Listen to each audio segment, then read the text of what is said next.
Pozdrav fantaziju, ovo je moj stari Game Boy iz 1989. godine.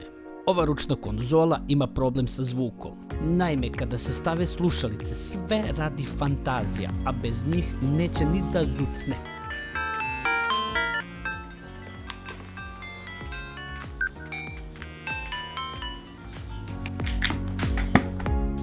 Ovaj Game Boy pozadi ima 6 šrafova.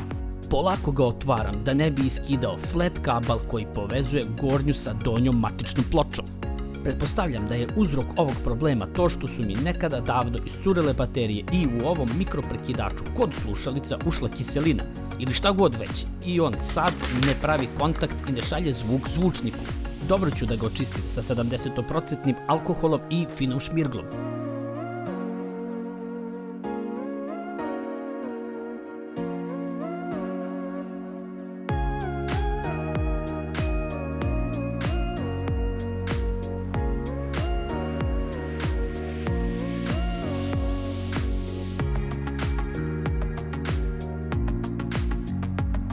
Unimerom proveravam da li mikroprekidač daje kontakt kada slušalice nisu ubačene. Za sad mi deluje da je to. Ostaje mi da sklopim sve na poslenu i istestiram da li sam ga popravio ili još više pokvario.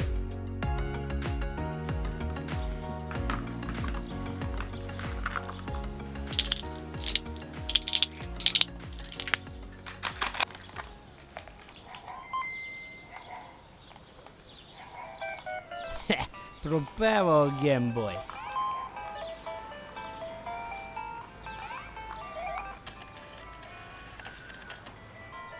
Ako ti se sviđaju ove moje budževine, bogati, aj lupi jedan like i zaprati me na YouTube, rokni komentar i preporuči me svom drugu.